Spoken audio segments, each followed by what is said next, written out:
E-hailing services company Bolt says that they are deeply saddened by the tragic incident at the Maponya Mall in which driver Mthokozisi Mvelase was brutally killed. While there are calls for government to prioritise the issuing of permits to e-hailing service vehicles as well. So let's get more. SABC News reporter Lerato Makola is now in Soweto live for that. Lerato, talk to us about the mood and atmosphere on the ground at this point. Also, in terms of demands and really the issues that are coming to the fore, what is being highlighted this time as we're speaking?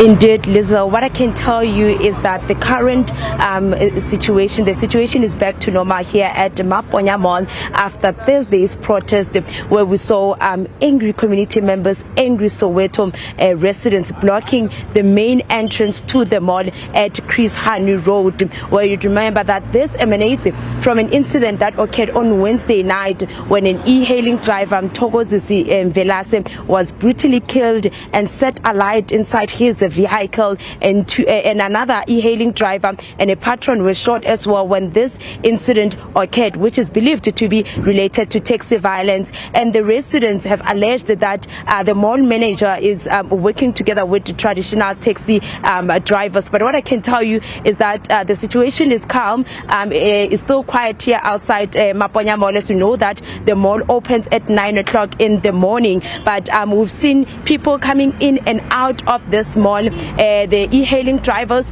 and the taxi drivers are operating, coming in and out of this mall. And yesterday we saw a private security helicopter hovering over the mall and the surrounding areas to ensure that everything runs accordingly. But I'm just going to ask my colleague to show you the current situation right now. I just want him to show you the private security officers that are inside the mall. As you can see that he's pinning the camera so that you can see the security officers that are inside to ensure that everything runs smooth. They are inside the mall, and the police continue to maintain their presence to ensure that everything runs accordingly. Well, what I can tell you, Liza, is that the e-hailing service, when we engaged with it, they've mentioned that they've reached out directly to drivers in affected areas to offer their support, and they're actively engaging with authorities to strengthen protection measures in high-risk zones.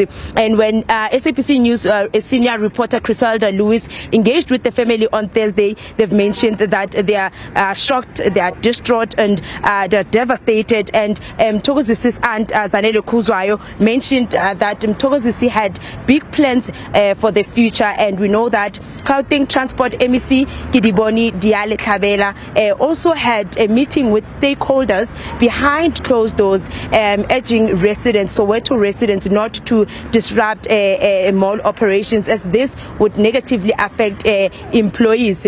And the residents are adamant, they've been adamant, saying that they will continue to come here at the mall and for 7 days until the mall management engage or addresses their concerns. But some of the community members, they were saying that they want this mall to open and operate as soon as possible. Well, on Thursday night, they held a night vigil in memory of the late 27-year-old Mthokozisi Mvelase. But what I can tell you is that people are coming in and out. It's still quiet, and the e-hailing drivers and the taxi drivers are operating this morning. But we'll update you if there's any update. But for now, back to you in studio. Lerato, we are certainly monitoring those developments between taxis and e-hailing services, just because we're looking at the direct impact it has on consumers and commuters alike. Thank you for bringing us up to speed at this hour.